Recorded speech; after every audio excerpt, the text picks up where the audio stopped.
ইতিহাস সম্পর্কে যারা কম বেশি ধারণা রাখেন তারা প্রাচীন গ্রিক এবং পারস্যের বৈরিতার গল্প নিশ্চয়ই শুনেছেন। অথচ সেই সময় এমন একজন ব্যক্তির আগমন ঘটেছিল যিনি একই সাথে সমসাময়িক পারসিক জাতির কাছে পিতা, গ্রিকদের কাছে আইন প্রণেতা এবং ব্যাবিলনীয়দের কাছে মুক্তিদাতা হিসেবে আবির্ভূত হয়েছিলেন।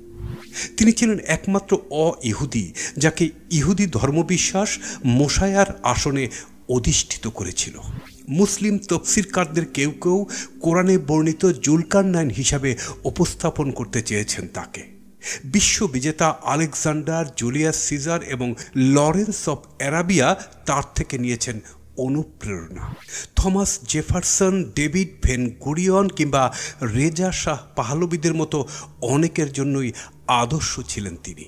তিনি এত দূর সাম্রাজ্য